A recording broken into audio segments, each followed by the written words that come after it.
Good morning everyone, welcome back to my channel. আজকে হলো গণেশ চতুর্থীর দ্বিতীয় দিন। তো সকাল সকাল তোমাদের সবাইকে আমার ভিডিওতে অনেক অনেক অনেক স্বাগতম। আর এই যে সকালবেলা উঠে ফ্রেশ হয়ে গেছি। কালকে রাত্রিবেলাও তো শুতে শুতে অনেকটা লেট হয়ে গেছে, কারণ শুভম বিশাল ওরা কালকে অনেক লেট করে এসেছিলো, ওরা একটু বেরিয়েছিল। তো ওরা আমাদের বাড়িতেই এসছে প্রায় 10:30 মতো বাজে। তারপরে সবাই মিলে একটু গল্প টল্প করে ওরা প্রসাদ টসাদ খেলো। তারপরে ওরা যেতে যেতে প্রায় 12টা। আর ওরা যাওয়ার পর আমরা বাকি কাজগুলো গুছিয়ে শুতে শুতে ওই 12:30 কালকেও 12:30 পৌনে 1টা মতো বাজে। তো একটা সেকেন্ড দাঁড়ান। তো যাই হোক, কালকে মোটামুটি 12:30 নাগাদ ঘুমালেও আজকে একটু লেট করেই উঠেছি। ওই 6:30টার সময় অ্যালার্ম দেওয়া ছিল, 6:30টার সময় অ্যালার্ম বাজলো, 6:30টার সময় উঠিনি, অ্যালার্মটা বন্ধ করে ওই প্রায় 7:30টা নাগাদ আজকে উঠেছি। আসলে অনেক দিন যাবত রাত্রেবেলা ওই 1টা-1:30টার সময় ঘুমাচ্ছি। এই করে করে না ঘুমটা ঠিকঠাক হচ্ছিল না। আর এর মধ্যে কালকে তো পরশু দিন রাত্রেবেলা প্রায় 1:15-তে ঘুমিয়েছি, কালকে 4:30টার সঙ্গে সঙ্গে উঠে গেছি। তো যেই কারণে আজকে আর উঠতে ইচ্ছে করছিল না। তো আজকে একটু লেট করেই উঠেছি। উঠে আরও কিছু টুকিটাকি বাসন ছিল সেগুলো ধুয়ে নিয়েছি, আর ঘরটা ঝাড় দিয়ে মুছে টুছে একদম পরিষ্কার করে নিয়েছি। এবার আমি স্নান করতে যাব, তারপরে পুজো দেবো। আর এর মধ্যে আমরা আজকে তো ঠাকুর বিসর্জন করব না, তার কারণ হলো আজকে একদিনেও অনেক গণেশ চতুর্থী স্পেশালি মহারাষ্ট্রে যারা তারা 10 দিন রাখে। তবে রাখা যায়, কিন্তু ঠাকুরকে ঘরে তো এমনিই রাখা যায় না, অনেকটা নিয়ম করেই রাখতে হয়। সারাদিন অফিস করে হয়তো আমাদের পক্ষে এই 10 দিন এত নিয়মগুলো করা পসিবল হবে না। এই কারণে আমরা ভেবেছিলাম প্রথমে একদিনই রাখবো। কিন্তু যেহেতু আজকে বৃহস্পতিবার, এবার আমি যতদূর জানি ছোটো থেকে যা জেনে এসেছি যে বৃহস্পতিবারে ঠাকুর ভাসান দিতে নেই। এই কারণে আজকে আমরা ভাসান দেবো না। আমরা কালকে, মানে কালকে তো 3 দিন হয়ে যাবে, কালকে রাত্রিবেলা অফিস থেকে এসে তারপর ঠাকুর ভাসান দেবো। এবার আরও 2 দিন গণ্য বাবা আমাদের ঘরে থাকবে। তো যাই হোক, আমি এখন স্নান করব, স্নান করে আবার পুজো টুজো দেবো। আবার অফিসও আছে, কিছু করার আছে। আমাদের গণ্য বাবাও ঘুম থেকে উঠে গেছে। আর তোমাদেরকে হয়তো তোমরা কালকে নোটিস করোনি, আমার ঘরে ছোট্ট গণেশজিও কিন্তু এখানেই আছে। এই যে পাশেই আছে দুজন একসঙ্গে। এখানের ভোগ তো মোটামুটি সব কিছুই ক্লিয়ার হয়ে গেছে। এইটা কালকে রাত্রির ভোগটা, মানে এখানেই রেখে দিয়েছি আর কি। আর ফল তো আমি আস্ত ফল এবার দিয়েছিলাম, কারণ কেটে রাখলে ফল বেশিক্ষণ রাখতে নেই, কারণ আস্ত ফল দিয়েছিলাম। ওরা যখন এসছে ওদেরকে কেটে কেটে এখান থেকে দেওয়া হয়েছে। আর এই যে পায়েসটা এখানে রাখা, পায়েসটা বেশ সুন্দর হয়েছিল কালকে, সবাই বলেছে। এই বাসনগুলো রাত্রে ধুয়ে রেখেছিলাম, এগুলো শুকিয়ে গেছে, এগুলো ঘরে ঢুকিয়ে দিয়েছি, কারণ বৃষ্টির তো কোনো ঠিক ঠিকানা নেই কখন শুরু হয়ে যায়। তো এই বাসনগুলো তো রাত্রিবেলা ধুয়ে দিয়েছিলাম, এগুলো শুকিয়ে গেছে, ঘরে ঢুকিয়ে দিয়েছি। দেখা গেল আমি অফিসে আর আমার শুকনো বাসনপত্র সব কিছু আবার ভিজে গেছে। তো এগুলো ধুয়ে দিয়েছি, আর সকালবেলা যেগুলো ধুয়েছি এগুলো এখন ব্যালকনিতে রাখা আছে। আর 3 দিন যাবত ওই পুজোর কাজ করছি তো, আর ঘরের মানে সেরকম কাপড় ধুয়ে জাস্ট ব্যালকনিতে মেলছি, এনে আর ভাঁজ করা হচ্ছে না। সকাল সকাল উঠে সব কাপড়গুলোও ভাঁজ করেছে। তো চলো এবার ফটাফট স্নানটা করে নিই, স্নান করে পুজো দেবো। আর সকালবেলা তো অফিসের জন্য আমার কিছু রান্না করতে হবে না, কারণ এখানে দেখতেই পাচ্ছ কালকের ভোগটা আছে। তো ওটা আমি লাঞ্চের জন্য নিয়ে যাবো, বিক্রমও ওটাই খেয়ে নেবে। আর এখন ঠাকুরকে পুজো টুজো দিয়ে দেবো, তারপরে রাত্রিবেলা এসে দেখি আবার কি করে ঠাকুরকে দিই। তো চলো, এই আমি স্নান করে পুজো দিয়ে নিয়েছি, এখন ঠাকুরকে ফল দিয়ে দিয়েছি, এই ঘরের ঠাকুরকেও দিয়ে দিয়েছি। ঘরের ঠাকুর মিনস সবাই ঘরের ঠাকুরই। চলো এদিকে রেডি হয়ে গেছি, জাস্ট এবার একটু ব্রেকফাস্ট করবো, করেই বেরিয়ে পড়বো আবার অফিস থেকে এসে। তো ঘড়িতে বাজে 8:07, এই জাস্ট বাড়িতে ঢুকলাম, এই মাত্র সবে মাত্র ঢুকলাম, ড্রেসও চেঞ্জ করা হয়নি। এবার যাব স্নান করতে, স্নান করে এসে এবার ঠাকুরের জন্য আবার কিছু বানাবো। গণ্য বাবা যেহেতু আমাদের বাড়িতে আছে, আর বলা হয় যে গণ্য মহারাজ তিনি হলেন ঘরের অতিথি, তো অতিথিকে তো আর এইভাবে রাখা যায় না। তো ভাবছি রাত্রেবেলা কিছু একটা বানিয়ে ঠাকুরকে ভোগ দেব। তো সেই জন্য স্নান করতে যাব, স্নান করে এসে দেখি কি বানাই এটা বললে ভুল হবে, আমি মোটামুটি ভেবেই রেখেছি রাত্রেবেলা ঠাকুরকে কি দেব। কারণ সকালবেলা সত্যি কথা ওই তাড়াহুড়োর মধ্যে শুধুমাত্র ফল দিয়ে পুজো দিয়ে চলে গেছি, আর কিছু স্পেশাল করে দিতে পারিনি। রাত্রিবেলা যেহেতু একটু টাইম আছে, টাইম মিনস কি এখন তো বাড়িতেই আছে, এখন তো আর তাড়া নেই, তাই এখন কিছু একটা বানিয়ে দেবো। বাই দ্য ওয়ে, আজকে কিন্তু দারুণ একটা জিনিস আমি পেয়েছি, সেটা হলো আজকে আরেকটা গিফট পেয়েছি, যেটা রাখি পারপাসে, মানে রাখি গেছে কতদিন আগে, বাট গিফটটা আমরা আজকে পেয়েছি। বাট খুব সুন্দর একটা গিফট। আমারটা আমি এখনও আনপ্যাক করিনি, খুলিনি, তার কারণ আমার ইচ্ছে ছিল আমি তোমাদের সামনেই এটা ওপেন করব, তোমাদেরকে দেখাবো। বাট বাকিরা যারা খুলেছে, আমার কলিগ যারা মেয়েরা ছিল, সবাই সেম গিফটই পেয়েছি, তো ওদেরগুলো খুলেছে, সেখানে আমি দেখে নিয়েছি কি আছে গিফটটা। চলো আমারটা আনপ্যাক করি। তো এই যে এই হলো আমাদের গিফট, সুন্দর করে প্যাকিং করে দিয়েছে। চলো খুলি। প্যাকিংটা সুন্দর না? আমি অফিসে আমারটা খুলিনি, বাকিদেরটা দেখেছিলাম, বাট এই কারণেই খুলিনি যে বাড়িতে এসে আনপ্যাক করব।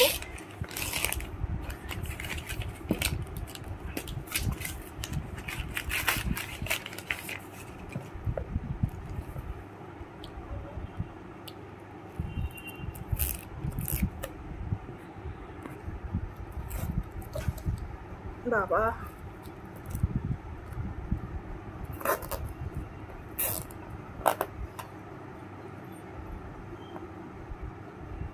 এইগুলো খোলাই একটা চাপ।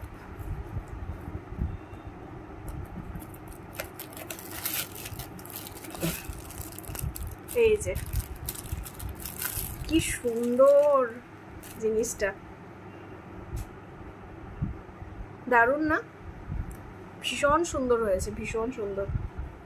তো এই যে এই হলো আমাদের রাখির গিফট। কি সুন্দর হয়েছে দেখো, দারুণ সুন্দর হয়েছে। তো যাই হোক, এই গিফটটা পেয়ে আমি তো ভীষণ খুশি। এটা একদমই আনএক্সপেক্টেড ছিল। আমরা মানে আনএক্সপেক্টেড বলছি এই কারণে, কারণ রাখি তো অনেকদিন আগেই চলে গেছে, বাট জিনিসটা খুব সুন্দর হয়েছে, ভীষণ ভালো হয়েছে। এটা আমি সাজিয়ে রাখবো ঘরে অবশ্যই। আর যাই হোক, এটা কিন্তু বাস্তু হিসাবে ঘরে থাকাও ভালো।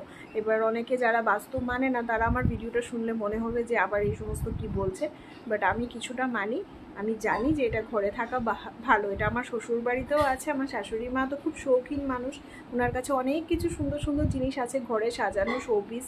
উনি খুব শৌখিন মানুষ। এখনও আমি নেক্সট যখন যাবো শ্বশুর বাড়িতে, তখন তোমাদেরকে দেখাবো। আমার শাশুড়ি মা খুব সুন্দর করে ঘর গুছিয়ে রাখে, সেটা তো ভিডিওতে দেখেছই, বাট উনি খুব শৌখিন মানুষ, খুব সুন্দর সুন্দর জিনিস দিয়ে ঘর সাজায়। মানে শোপিস ওনার কাছে খুব সুন্দর সুন্দর আছে। তো শাশুড়ি মায়ের কাছেও আছে, ইনফ্যাক্ট এটা আমার বাড়িতেও আছে, মানে আমার বাপের বাড়িতেও আছে, আমার মায়ের কাছে। বাট ফাইনালি আমারও একটা হয়ে গেল। চলো ঠিক আছে, এবার অনেকটা তো টাইম হলো। এই যে ঘড়িতে বাজে 8:35, এটা যেহেতু 15 মিনিট ফার্স্ট আছে, 8:35 মানে ওই 8:20 বাজে। এবার যাবো স্নান করতে। এই যে বড়মশাই এখানে এক গাদা কাপড় চোপড় রেখে গেছে, এগুলো ধুয়ে স্নান করবো, তারপরে ঠাকুর পুজো দেবো কিছু একটা পারে।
যে এদিকে ঠাকুরের জন্য আমার ভোগ রান্না হয়ে গেছে, খিচুড়ি, আর এই যে পুজো দিয়ে দিয়েছি। অফিস থেকে এসে এই কম সময়ের মধ্যে এইটুকুই পসিবল হয়েছে। তো খিচুড়ি রান্না করেছি, আরও মানে সবজি ছিল কিন্তু এগুলো ফ্রিজে রাখা, তো ওই কারণে আর কিছু ভাজাভুজি করিনি, জাস্ট খিচুড়িই করেছি। আশা করি ঠাকুরের ভালো লাগবে। আর তোমরা হয়তো অনেকে ভাবতে পারো যে আমি খিচুড়ি রান্না করেছি মানে কোনো প্ল্যান ছাড়া আমার জিনিসপত্র, বাট সব কিছুই আমার মশলা তেল যা যা সব কিছুই আমার মাসির বাড়ি কেনা হয়েছিল, একদম মানে ধরাও হয়নি, এরকমভাবে ছিল। তো ওইগুলোই ইউজ করেছি, মানে একদম নতুন প্যাকেটগুলোই ইউজ করেছি। দেখতে পাচ্ছ হলুদ, জিরে, ধনে, পাঁচফোড়ন, ঘি, তেল যা যা আছে সব আমার একদম নতুন প্যাকেট কেটে ঠাকুরের জন্য ইউজ করা হয়েছে। আর আমার এই যে বাসনপত্র যা যা আছে সবই ঠাকুরের, এইগুলো সব ঠাকুরের। তো চলো, পুজো তো দিয়ে নিয়েছি, এবার আমরা প্রসাদ খাবো। আমরাও ওই খিচুড়িই খাবো একটু একটু। আর অ্যাকচুয়ালি কালকে তো ঠাকুরের জন্য যে পোলাও আর পনির রান্না হয়েছিল, তো পনির অনেকটাই আছে, যে কারণে আমরা রুটি নিয়ে এসেছিলাম। তো অল্প অল্প খিচুড়ি খেয়ে তারপরে আমরা ওই রুটি আর পনিরটা খেয়ে নেবো। বাকি যে খিচুড়িটা থাকবে সেটা আবার কালকে সকালবেলা হয়ে যাবে আমাদের, মানে লাঞ্চে হয়ে যাবে। ঘড়িতে বাজে 11:15, এই জাস্ট আমাদের ডিনার কমপ্লিট হলো, ডিনার করে চলে এসেছি। আর এবার শুয়ে পড়বো। গণেশ পুজো 2 দিন সত্যি কীভাবে যে কেটে গেল, আসলে কিভাবে কেটে গেল বললে ভুল হবে, সারাদিন অফিসেই কেটে গেল। মানে খারাপও লাগে যে তুমি কাউকে তোমার বাড়িতে ইনভাইট করেছো, আর সেই অতিথিকে তুমি বাড়িতে রেখে তুমি নিজেই সারাদিন বাড়িতে নেই। খারাপ লাগে, কিন্তু খারাপ লাগলেও আমাদের হাতে তো কিছু করার নেই, কারণ অফিস তো আর ছুটি দেবে না এতদিনের জন্য, এই হলো ব্যাপার আর কি। যাই হোক, ভগবান তো সব দেখে, সব জানে, সবই বুঝে, তার কাছে তো কিছুই আর লুকুনো নেই। তো ভগবান তো সবই জানে যে আমাদের হাতে সবটা নেই। তো এই হলো ব্যাপার। তো এই জাস্ট খাওয়া দাওয়া করে এলাম, এবার শুয়ে পড়বো। ভিডিওটা তোমাদের কেমন লাগলো অবশ্যই জানিও। যদি কিছু ভালো লেগে থাকে তাহলে প্লিজ ছেড়ে যাওয়ার আগে অবশ্যই একটা লাইক, কমেন্ট, শেয়ার করো। আর নতুন বন্ধুরা যারা এখনও চ্যানেলটিকে সাবস্ক্রাইব করোনি তারা প্লিজ চ্যানেলটিকে সাবস্ক্রাইব করো। আর আমার গণেশ চতুর্থীর পুজোর ব্লগগুলো তোমাদের কীরকম লেগেছে অবশ্যই জানিও। তো চলো, দেখা হবে আবার নতুন একটা ভিডিও নিয়ে। ততক্ষণের জন্য সবাই ভালো থেকো, সুস্থ থেকো, টাটা, গুড নাইট। চলো তোমরাও একবার গণ্য বাবাকে গুড নাইট বলে দাও।